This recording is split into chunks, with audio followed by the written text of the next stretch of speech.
ክብር ሁሉ ለጌታ ለኢየሱስ ክርስቶስ ይሁን። እንደምን ሰነበታችሁ የተወደዳችሁ ቅዱሳን? ሰላም ለእናንተ ይሁን። ዛሬ የምንማረው የጀመርነውን ትምህርት የምንቀጥልበት ነው። እየተማርን ያለነው ትምህርት ስለ ጌቴ ሰማኔ ነው። ብዙውን ጊዜ ስለ ጌቴ ሰማኒ ወገኖች ሆይ ብዙ ስብከቶች የሉም፣ የተወሰኑ ናቸው ራሱ ሚዲያ ላይ ያሉት ማለት ነው። እና ጌቴ ሰማኒ ግን ለኛ ሁለንተናችን የተለወጠበት ወገኖች ሆይ ጌታችን መድኃኒታችን ኢየሱስ ክርስቶስ በዚያ ቦታ በጣም ትልልቅ ኪዳኖችን ያደረገበት ነው ያ ቦታ ማለት ነው። እና በመጽሐፍ ቅዱሳችን እንግዲህ በወንጌላችን ውስጥ በተለይ ዮሐንስ የእግር ማጠብን ስነ ስርዓትን ብቻ ነው የዘገበው በዮሐንስ ወንጌል ምዕራፍ 13 ላይ እና የጌቴ ሰማኒን የተካሄደውን የጌቴ ሰማኒን ጸሎት አልዘገበም። እግር የማጠብ ስነ ስርዓትን ዘግቧል። የጌታ እራትን ደግሞ አልዘገበም። ሌሎቹ 3 ወንጌላት ግን እግር ማጠብን ያለውን አልጻፉም። ነገር ግን ስለ ጌቴ ሰማኔና እንደገና ስለ ጌታ እራት 3 ወንጌላት ተናግረዋል። ዮሐንስ የሚለየው ምንድነው? እግር ማጠብን ጽፏልኝ፣ 3ቱ አልጻፉም። እሱ የጌታ እራትን አልጻፈም፣ ሌሎቹ 3ቱ ጽፈዋል። እና ይሄን የጌቴ ሰማኔን ስፍራ 3ቱ ወንጌላት የዘገቡትን በማንበብ እጀምራለሁኝ። ምክንያቱም ወገኖች የጌቴ ሰማኒ ለኛ ልዩ ሁለንተናችን የተካሄደበት ቦታ ስለሆነ አነበዋለሁኝ። የማቴዎስ ወንጌል ምዕራፍ 26 ቁጥር 37 እና 38ን 39ን አነባለሁኝ። ጴጥሮስንም ሁለቱንም የዘብዴዎስን ልጆች ወስዶ ሊያዝን ሊተክዝ ጀመር። ባለፈው ነግሬያችኋለሁ። 8ቱን እዚህ ጋር አስቀመጠና 3ቱን ደግሞ ትንሽ ፈቀቅ አድርጎ ወስዶ ከዛስ ምን አላቸው? ሊያዝን ሊተክዝ ጀመር ይላለኝ ጌታችን መድኃኒታችን ኢየሱስ ክርስቶስ።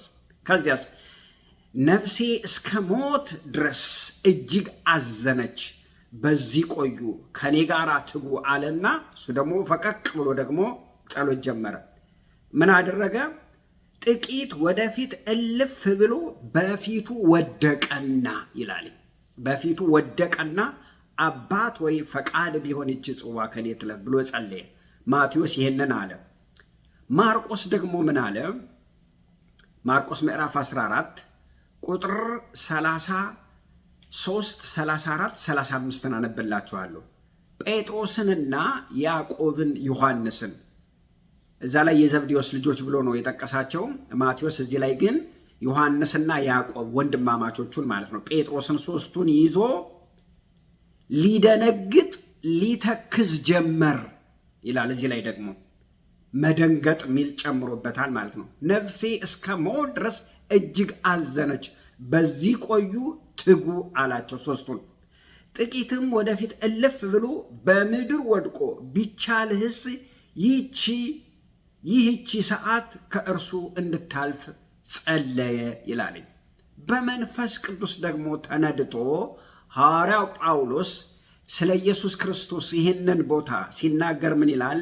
ዕብራውያን ምዕራፍ 5 ቁጥር 7 እና 8 ምን ይላል? እርሱም በሥጋው ወራት ከሞት ሊያድነው ወደሚችል ከብርቱ ጩኸትና ከእንባ ጋር ጸሎትንና ምልጃን አቀረበ። ከብርቱ ጩኸት ከብርቱ እንባ ጋር ልመናንና ምልጃን አቀረበ ይለናል። ሉቃስስ ምን አለ? ሉቃስ ምዕራፍ 22 ቁጥር 39፣ 40፣ 41 ያለውን ቃል አነባለሁ። ወጥቶም እንደ ልማዱ ወደ ደብረ ዘይት ሄደ፣ ደቀ መዛሙርቱ ደግሞ ተከተሉት። ይህንም ቦታ እየደጋገመ እየሄደ እየጸለየ እየደጋገመ እየሄደ በአባቱ ፊት የሚሆንበት እንደገና ደግሞ ያድርበት እንደነበረ ሉቃስ ምዕራፍ 6 ቁጥር 12 ላይ ታገኛላችሁ። ማደሪያው እንደነበረ ለዚህ ነው ይሁዳ ቦታውን ያውቅ ስለነበረ ይላልኝ ዮሐንስ ወንጌል ምዕራፍ 18 ላይ ታገኙታላችሁ። ወደዛ ይዟቸው መጣ ይላል። ያዘወትርበት የነበረ በተለይ በዚህ ሰሞን ደግሞ ወደ መስቀሉ እየተጠጋ ስለነበረ አዘውትሮ ይመጣ ነበረ። ማደሪያውም እዛ ነው እና ከደቀ መዛሙርቱ ጋር ሄደ ተከተሉት ይልና ወደ ስፍራውም ደርሶ ወደ ፈተና እንዳትገቡ ጸልዩ አለ። ከእነርሱም የድንጋይ ውርወራ የሚያህል ራቀ። ተንበርክኮም አባት ሆይ ብትወድች ጽዋ ከኔ ውሰድ፣ ነገር ግን የኔ ፈቃድ አይሁን የአንተ ይሁን እንጂ እያለ ይጸልይ ነበር። ከሰማይም ወጥቶ የሚያበረታው መልአክ ታየ። ቁጥር 44ን ተመልከቱ። በፍርሃትም ሲጣጣር ጌታዬ አምላኬ ለእኔ ለእናንተ እኮ ነው የተጣጣረው። በፍርሃት ፈራ፣ ጣር አሰማ፣ አጽንቶ ይጸልይ ነበር። ወዙም በምድር ላይ እንደሚወርድ እንደ ደም ነጠብጣብ ነበረ። ላብ አይደለም፣ የደም ላብ ዱብ ዱብ ዱብ አለ ማለት ነው። ወገኖች ሆይ እንዴት ዋጋ እንደከፈለ የሚያሳይ ነው። ጌተሰማኒ ያማጠበት፣ የጮህበት፣ የተጣጣረበት፣ ያለቀሰበት፣ ደሙን ያንጠባጠበበት፣ የተጨነቀበት፣ የተከዘበት ስፍራ ነው። ላንቺ፣ ለኔ፣ ለእያንዳንዳችን ዋጋ የተከፈለበት ቦታ ነው። እንጸልያለን። እናመሰግንሃለን። መንፈስ ቅዱስ ስምህ ይባረክ። ቃልህን አስተምረን። ከሁሉ የማንሰው ልጅህን እኔን አስበኝ። በኢየሱስ ክርስቶስ ስም አሜን። ወገኖች ለምንድን ነው ሐዘን? ለምንድን ነው ትካዜ? ለምንድን ነው መደንገጥ የሆነበት በምንልበት ጊዜ የሞቱ አይነት አንድ ሰው በጥፋቱ የሚሞተው አይነት ሞት ስላልሆነ ነው። የሁላችንን ህመም፣ የሁላችንን ሸክም፣ የሁላችንን ወንጀል፣ የሁላችንን ኃጢአት ተሸክሞ የሁላችንን በደል ተሸክሞ የሚሞተው ሞት ስለሆነ ህመሙ ከባድ ነው ወገኖች ሆይ። ሲቃው ከባድ ነው ወገኖች ሆይ። ለዚህ ነው ኢሳይያስ ምዕራፍ 53 ቁጥር 5 ላይ ሲናገር ስለ በደላችን ደቀቀ ይላል። እንደገና ኢሳይያስ 53 ቁጥር 10 ላይ በደዌ ያደቀው ዘንድ ፈቀደ ይላል። ማን? እግዚአብሔር ፈቀደ። ስለዚህ ኢየሱስ ሰው ነው። ይሄ ነው በጌቴሰማኒ የተካሄደው። በሰውነቱ ላይ ነው የተካሄደው። ይሄ ነገር በራሱ ችግር ገጥሞት አይደለም። በራሱ ችግር ገጥሞት ሊገደል ሳይሆን እግዚአብሔር ያደቀው ዘንድ ፈቀደ ነው የሚለው። የጌቴሰማኒ ጸሎት ከሚደረገው ጋር ድርጊቱ አንድ ነው ወገኖች። ወይራ ዘይትን አድቅቀው ወደ ዘይትነት የሚለውጡባት የአትክልት ስፍራ ናት ያቺ ደብረ ዘይት ተራራ። በወይን ጫካ የሆነ ነው። በወይን ዛፍ የተተከለ ጫካ የሆነ ነው። በዚያች ደግሞ አነስ ያለች ጋርደን ናትኝ እቺ ጌቴሰማኒ ማለት። በዛው መካከል ያለች ትንሽዬ የአትክልት ቦታ ናት። ያቺ ቦታ ግን የዘይት መጭመቂያ ናት። ወይን ተጨምቆ ተጨፍልቆ ዘይት የሚወጣበት ነው። ወይራ ተጨፍልቆ ዘይት የሚወጣበት ነው። ወይን የሚጨፈለቅበት ነው ወገኖች። ያ ስፍራ ራሱ ትርጉሙ እንደዛ ነው ወገኖች ሆይ። ዛሬ ልክ እዛ ቦታ ላይ ወይራን አድቅቀው ዘይት እንደሚያወጡ ሁሉ ዛሬ ማታ ደግሞ ሌላ መድቀቅ ልታስተናግድ ነው ይቺ ከተማ። አዘነ፣ ተከዘ። እጅግ ከባድ ሞት ከፊቱ ቀርቦ ስለነበረ በጥቂት ሰዓታት ውስጥ የእኔና የእናንተን የዓለምን ኃጢአት ሁሉ ተሸክሞ ሊሞት ስለሆነ ስለ እኛ ወንጀለኛ ሆኖ የሚታይበት የመስቀሉ አሰቃቂ ሞት ከፊቱ እየመጣ ስለሆነ ይጨነቅ፣ ይተክዝ ጀመር። ለዚህ ነው ያዘነው፣ ለዚህ ነው የተከዘው ወገኖች ሆይ። መጨነቅ ሆነበት ይላል። ለዚህ ሐዘን፣ ለዚህ ትካዜ፣ ለዚህ ሞት የሰጠው ምላሽን ደግሞ ስትመለከቱ ሞቱ ስለ ሁላችን ሕይወትን አሳልፎ መስጠት ስለሆነ ያ ሰዓት ስለደረሰ በሐዘን፣ በትካዜ፣ በመገፋት፣ በምጥ የተሞላ ሰዓት ነበረ። አጸላለዩ ራሱ ሲነግረን ምን ይላል? ሉቃስ እንዳነበብኩላችሁ የደም ላብ አንጠባጠበ ይላል። መውደቅ አለው፣ መጮህ አለው፣ ማልቀስ አለው፣ እንባ አለው። አባት ሆይ ብትወድ ይህች ጽዋ ከኔ ትለፍ አለ። ጩኸት አለው፣ ምጥ አለው፣ ሲቃ አለው። ለዚህ ሁሉ ምላሽ ምንድን ነው? የእግዚአብሔር ምላሽ በምንልበት ጊዜ ወገኖች ይህች ናት የእግዚአብሔር ፍቅር የምትገለጥበት ሰዓት። ለኛ እግዚአብሔር ፍቅሩን የገለጠበት ሰዓት ይህች ሰዓት ነው። ምክንያቱም የእግዚአብሔር ምላሽ ሂድና ሙት የሚል ነበረ። ምክንያቱም ምንድነው በምንልበት ጊዜ ኢየሱስ ክርስቶስ የኔ ፈቃድ ሳይሆን ያንተ ፈቃድ ይሁን ብሎ ነው የጸለየው። ከባድ ምጥ ነው፣ አዎ። ነገር ግን የኢየሱስ መልስ ምን ነበረ? ለአባቱ ፈቃድ የተገዛ ነበር። ጸሎቱ ለእግዚአብሔር ፈቃድ ራሱን አሳልፎ መስጠት ነበረ።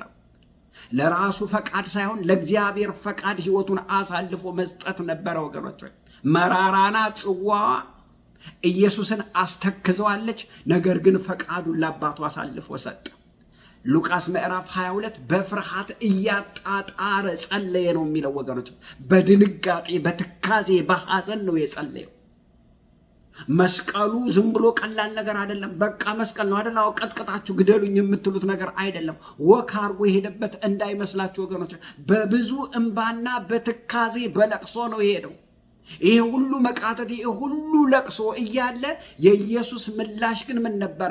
ለአባቱ ፈቃድ ራሱን አሳልፎ መስጠት ነበር። ወገኖች ሆይ ይሄ እኮ ከቃል በላይ የምንገልጽበትን ቃል ስላጣን ነው። ይችላል ኢየሱስ ክርስቶስ ከፈራ ከደነገጠ መመለስ ይችላል። ወገኖች አስገድዶ አፍንጫውን ወስዶ መስቀል ላይ የዋለው የለም። ይችላል፣ መመለስ ይችላል። ኢየሱስ ራሱን ኦፈር አድርጎ የእግዚአብሔር በግ አድርጎ ነው ያቀረበው። ከጩኸት ጋራ ከእንባ ጋራ ከሲቃ ጋራ ነው ወገኖች ሆይ። እንዳነበብኩላችሁ የዕብራውያን ጸሐፊ መንፈስ ቅዱስ ገልጦለት ምዕራፍ 5 ቁጥር 7 ላይ ምን አለ? እርሱም በሥጋው ወራት ከሞት ሊያድነው ወደሚችለው ከብርቱ ጩኸትና ከእንባ ጋራ ጸሎትን እና ምልጃን አቀረበ ይለናል። ጸሎትን፣ ምልጃን፣ ጩኸትን፣ መቃተትን ከብርቱ እንባ ጋራ አቀረበ ይለናል። የተከፈለው ዋጋ የእሱ አይደለም፣ የኛ ዋጋ ነው። በፊቱ ተደፍቶ እንዲህ አለ ይላል። 3 ጊዜ 3 ሰዓት ሙሉ እየተመላለሰ የጸለየው አንዲት ነገር ነው። አባት ሆይ ፈቃድ ቢሆን 3 ሰዓት ሙሉ ይመጣል። ደቀ መዛሙርቱ እየጸለዩ ነው አልጸለዩም የሚለውን ቼክ ያደርጋል። እነሱ ተኝተዋል። 3 ሰዓት ሙሉ እየተመላለሰ ያያቸዋል። በ3ቱም ሰዓት 3ቱንም ጊዜ ወገኖቹ እየተመላለሰ አንድ ጸሎት ነው የጸለየው። የጌቴሴማኒ ጸሎት ውስብስብ አይደለም፣ ግልጽ የሆነ ነው። 3 ጊዜ ሄደ። 3 ጊዜ አባቱ ፈቃድ ቢሆን ይሄ ጽዋ ከኔ ትለፍ አለ። 3 ሰዓት ሙሉ እየተመለሰ እየመጣ ደግሞ ደቀ መዛሙርቱን ቼክ ያደርጋቸዋል። ያንኑ ነው ያደረገው ወገኖች። ስሜቱን ሳይሆን ፈቃዱን ነው የጸለየው። ኢየሱስ ለስሜቱ የተገዛ ሳይሆን ለአባቱ ፈቃድ የተገዛ ነበረ። ስሜቱን ያረገ ሳይሆን የአባቱን ፈቃድ ለማድረግ የመጣ ነበር ኢየሱስ ክርስቶስ። ለዚህ ነው ጸሎቱን ስንመለከት ማቴዎስ 26 ቁጥር 39 ላይ ከጩኸት ጋር ከትካዜ ጋር ከብዙ ስሜት ጋር ከብዙ ፔንና ህመም ምጥ ጋራ ወገኖች ሆይ ወደፊት ወደ መስቀሉ እየገሰገሰ ሄደ። ጥቂት ወደፊት እልፍ ብሎ በፊቱ ወደቀና ይላል። ይሄ እኮ በራሱ ወገኖች ሆይ አይገባንም። አምላክ በፊቱ ተደፍቶ ይላል። ለምን ወገኖች ሆይ እኔ ነኝ ሲል ኢየሱስ ክርስቶስ እኮ ምን ብለዋል? ወድቀዋል ይላል። እኔ ነኝ ባላቸው ጊዜ የተዘረሩ የወደቁ ይሄ የከበረ አምላክ ሰው የሆነ ፍጹም አምላክ የሆነ ወገኖች ሆይ በፊቱ ማንም ሊቆም የማይችል አምላክ ዛሬ ወደቀ ይላል። ወገኖቼ እንዴት ነው የወደደን ኢየሱስ ክርስቶስ? ለኛ ያለውን ፍቅር እንዴት ነው የገለጠልን? በፊቱ ተደፍቶ ሲጸልይ ይላል። ተደፍቶ ወድቆ አባት ሆይ አለ ይላል። አባት የሆናችሁ በዚያች ጋርደን ውስጥ አባቴ ሆይ ብሎ ሲጮህ ምን ይሆን የሚሰማችሁ? የወለዳችሁ በሲቃ ውስጥ ሆኖ በጩኸት ውስጥ ሆኖ አባቴ ሆይ ሲል ልጃችሁ ምን ይሰማችኋል? እንደዛ ልታስቡት ያስፈልጋል። አባቴ ሆይ አለ፣ አማጠ። ስለማያውቀው አይደለም፣ ያውቀዋል። ነገር ግን እሳቱ ጋር ቀረበ፣ እውነቱ ጋር ቀረበ። በፊልም በቪዲዮ በፎቶ ያየነው ነገር አሁን በአካል ስናየው ማለት ነው። በአካል መጥቶ ስናየው ማለት ነው። ወደ ስቃዩ ወደ ሞቱ ቀረበ። አባቴ ሆይ ቢቻልህ ይህ ጽዋ ከኔ ትለፍ አለ። ዝም ብሎ ሞት አይደለም ወገኖች። ለምን? ዝም ብሎ ኢየሱስ ክርስቶስ የፈራው ፍርሃት አይደለም። ሞትን አይደለም የፈራው። ሞት አይደለም ያስደነገጠው። ሞትማ ማንም ሰው ጀግና ሄዶ እኮ የሚሞተው ስንት አለ ወገኖች። ይሄ ግን ከሞት በላይ ነው። የተለየ ጽዋ ነው። ይቺ ጽዋ ከኔ ትለፍ አለ። እንዴት አስጨናቂ መሰላችሁ ወገኖች ሆይ። ሲቀጥል ምን አለ? ነገር ግን ጽዋው ከኔ ይለፍ፣ ነገር ግን የእኔ ፈቃድ ሳይሆን ያንተ ፈቃድ ይሁን አለ ይላል። አንተ እንደምትወደው ይሁን። ፔንፉል ነው ይሄ ነገር፣ ከእኔ እንዲያልፍ እፈልጋለሁ፣ ነገር ግን አንተ የወደድከው አንተ የፈለግከው ይሁን፣ አንተ የፈቀድከው ይሁን አለ። በዚህ ጊዜ አባቱ ከሚያስበው ጋር ተስማማ። አብና ወልድ በሐሳብ ምን አደረጉ? ተስማሙ። ቢቻልህ ከኔ ትለፍ፣ ነገር ግን ያንተ ፈቃድ ምንድን ነው? ያንተን ፈቃድ ግን ለማድረግ እፈልጋለሁ፣ ያንተን ፈቃድ ነው የማደርገው ሲል የአባቱን ሐሳብ ተስማማ ማለት ነው። ወደ ደቀ መዛሙርቱ እንመለሳለን በኋላ። ቁጥር 42 ላይ ማቴዎስ ምዕራፍ 26 ቁጥር 42 ላይ ደግሞ ሁለተኛ ሂዶ ጸለየና አባቴ ሆይ ይህን ጽዋ ሳልጠጣ ታልፍ ዘንድ የማይቻል እንደሆነ ፈቃድ ይሁን። በቃ የግድ መጠጣት አለብህ ካልከኝ ፈቃድ ይሁን። አባቴ ለዚህ ዓላማ የጨከንክ ከሆነ እሺ ይሁን ካልክ እሺ። ኢየሱስን ጎትቶ ያስገባው የለም መከራ ውስጥ። ኢየሱስ ለአባቱ ፈቃድ የተገዛ ሆነ። ይችን ጽዋ ሳልጠጣት ታልፍ ዘንድ የማይቻል እንደሆነ ፈቃድ ይሁን አለ። ስሜቱን ሳይሆን የአባቱን ፈቃድ ተረዳ። እንደገና ደቀ መዛሙርቱን አየ፣ ተመለሰ፣ ሄደና ቁጥር 44 ላይ ማቴዎስ 26 ቁጥር 44 ላይ ደግሞ ትቷቸው ሄደ። ሶስተኛም ያንኑ ጸሎት ጸለየ ይላል። ምን የምትለው? አባት ወይ ቢቻልህ ይህ ጽዋ ከኔ ይለፍ፣ ነገር ግን ደግሞ ያንተ ፈቃድ ይሁን የኔ ፈቃድ አይሆንም። ወገኖች ሆይ ሶስቱን ጸሎት ስንመለከት አንደኛ ምንድን ነው ያለው? አባት ሆይ ቢቻልህ ይህ ጽዋ ትለፍ፣ ግን አንተ ያልከው ይሁን አለ። ሁለተኛ አባት ሆይ ይህች ጽዋ ማለፍ የማትችል ከሆነ መጠጣት ካለብኝ የፈቀድከው የአንተ ፈቃድ ይሁን አለ። ሶስተኛ አባት ሆይ ይህች ጽዋ የማታልፍ ከሆነ የአንተ ፈቃድ ይሁን አለ። ሶስት ጊዜ ይህን ነው የጸለየው። ሌላ ጸሎት አልጸለየም ወገኖች። አንተ የፈቀድከው ይሁን ነው ያለ። ይሄ ሁሉ መቃተት ለምንድን ነው ካላችሁኝ፣ ጽዋን ማየት በጣም አስፈላጊ ነው። ጽዋ በጣም መታወቅ ያለበት ነገር ነው። ስለ ጽዋ ብዙ ጊዜ እንሰማለን፣ በገጠርም በከተማም። ጽዋ የሚጠጣ ነገር ነው።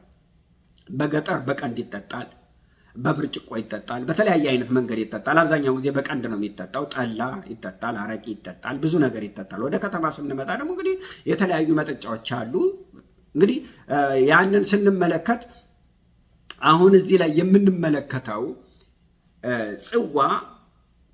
ጽዋን በተለያየ አይነት መንገድ ልናስቀምጠው እንችላለን። ጌታችን ኢየሱስ ክርስቶስ በዚህ በማቴዎስ 26 የፋሲካውን እራት ከበሉ በኋላ ጽዋውን አንስቶ እንካችሁ፣ ይህ ስለ እናንተና ስለ ብዙዎች የሚፈስ የአዲስ ኪዳን ደሜ ነው ብሎ ሰጣቸው ይላል። ጽዋ ምንድን ነው?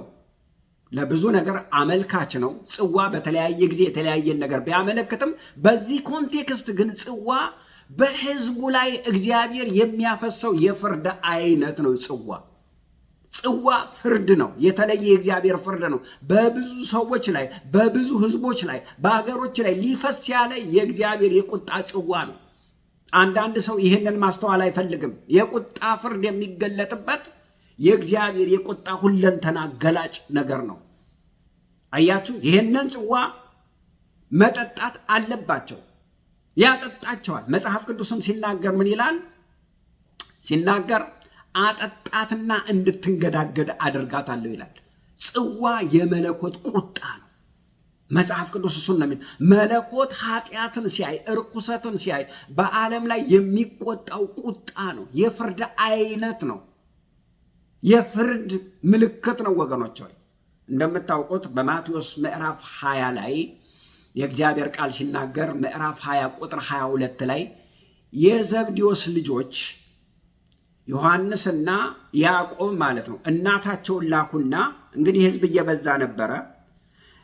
ያው በሮም ስር ስለነበረች እስራኤል በቃ ኢየሱስ ክርስቶስ እንግዲህ እስራኤልን ነፃ አውጥቶ እሱ የሀገር ሚኒስትር ሆኖ የሀገር መሪ ሆኖ እነሱ ደግሞ በቀኝና በግራ ባለስልጣን ሆነው መኖር ነበር ዓላማቸው። እንደዛ ነበር ሐሳባቸው። እና እናታቸውን ሽምግልና ላኩ ማለት ነው። እናቴ ወይ ሂጅና ወደ ኢየሱስ ክርስቶስ እንግዲህ አንዳችንም በቀኝ አንዳችንም በግራ እንዲያደርግ ጠይቂልን ብለው ላኳት ማለት ነው። እና ወደ ኢየሱስ ክርስቶስ መጣች። ከዛ በኋላ ኢየሱስን እባክህን ልጆችን አንደኛውን በቀኝህ አንደኛውን በግራህ አድርግልኝ አለች ማለት ነው። ወገኖች መንፈስ ቅዱስ ካላበራልን በስተቀር ህይወት እንዴት በጣም አስቸጋሪ ነገር መሰላችሁ። አልገባቸው። መንፈስ ቅዱስ ሲወርድ ነው የገባቸው። ከዛ ጌታችን ኢየሱስ ክርስቶስ ተቆጣና እኔ የምጠጣውን ጽዋ ልትጠጡ ትችላላችሁ ወይ አለ። ጽዋ ማለት ይሄ ነው። እኔ የምጠጣውን ጽዋ ልትጠጡት አትችሉም። የዓለምን ህዝብ ኃጢአት ሁሉ ተሸክሜ ልጠጣ ነው፣ ያንን ትጠጣላችሁ ወይ ነው አላቸው። ወገኖች ሆይ መጽሐፍ ቅዱስ ሲናገር ምን ይላል? መዝሙረ ዳዊት 11 ቁጥር 6 ላይ እግዚአብሔር በጻድቅና በኃጢአት ላይ ምርመራ ያደርጋል። ልንገራችሁ ምን ይላል? ወጥመድን በኃጢአት ላይ ያዘንባል። ወጥመድን በኃጢአት ላይ ያዘንባል። እሳትና ዲን አውሎ ነፋስንም የጽዋቸው እድል ፈንታ ነው ይላል። ተመልከቱ፣ እግዚአብሔር በኃጢአተኞች ላይ ሲፈርድ እሳት፣ ዲን፣ አውሎ ነፋስ የሞላበትን ጽዋ እንዲጠጡ እድል ፈንታቸው ያደርገዋል ይላል። ለማን? ለኃጢአተኞች። እግዚአብሔር ሲሪየስ ነው ከዓለም ጋር የተጣላ ወገኖች። የተቆጣ እግዚአብሔርን ብዙ ሰዎች መስማት አይፈልጉም። ነገር ግን ወገኖች ሆይ ብዙ ሰው መስማት የሚፈልገው ስለ ፍቅሩ ብቻ ንገሩን ይላሉ። ወገኖች ሆይ ስለ ፍቅሩ ብቻ መስማት የምትችሉ ሰዎች ስለ ቁጣው ሊገባችሁ አይችልም። ስለ ቁጣው ያልገባችሁ ሰዎች ስለ ፍቅሩ ሊገባችሁ አይችልም። የጽድቅ ቁጣና ኃጢአትን ሁልጊዜ እግዚአብሔር ኃጢአትን ቶለሬት አያደርግም። ከኃጢአት ጋር አይስማማም። ወገኖች ሆይ የጽድቅ ቁጣ ኃጢአትን ቶለሬት አያደርግም። የፍትህ አምላክ ስለሆነ የዓለምን ኃጢአተኞች እድል ፈንታቸው ቁጣቸውን የያዘ ጽዋ አለ ነው የሚለው።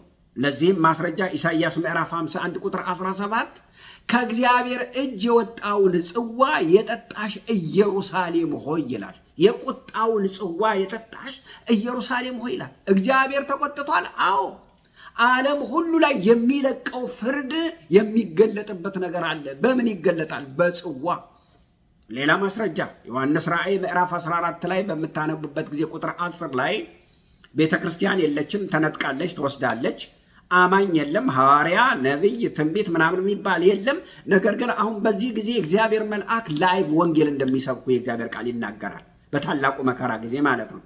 እና እዚህ ላይ ምን ይላል? 6 መላእክታን ተሰማርተው ወንጌል አየር ላይ ይሰብካሉ። እና አንዱ መልአክ ስለ መጨረሻው ፍርድ ሲናገር ምን ይላል? ቁጣ ይላል። ቁጣ ወይን ጠጅ የሞላበት ቁጣና ወይን ጠጅ የሞላበት ያልተቀላቀለ ይላል። ያልተቀላቀለ ወይን ጠጅ የሞላበት እሳትና ዲን የሞላበት ቁጣ የሞላበትን ጠጅ ትጠጣለህ ይላል። አያችሁ፣ ምንድን ነው የሚለው? ያልተቀላቀለበት። ቃሉን ራሱ ላንብብላችሁ። ዮሐንስ ራእይ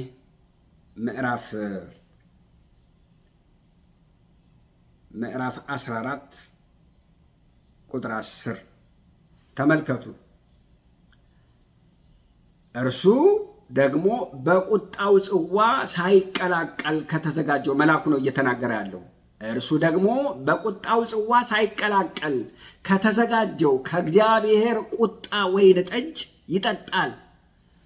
በቅዱሳንም መላእክትና በበጉ ፊት በእሳትና በዲን ይሰቃያል። የስቃያቸውም ጢስ ለዘላለም እስከ ዘላለም ይወጣል። ለአውሬውና ለምስሉ የሚሰግዱ የስሙንም ምልክት የሚቀበሉ ቀንና ሌሊት እረፍት የላቸውም ይላል። አያችሁት?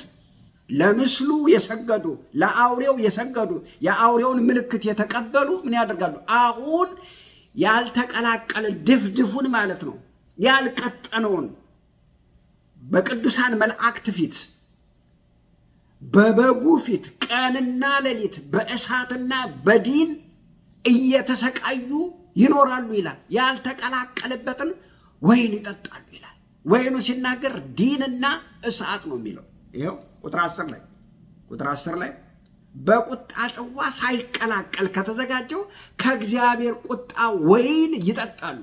ሳይቀላቀል።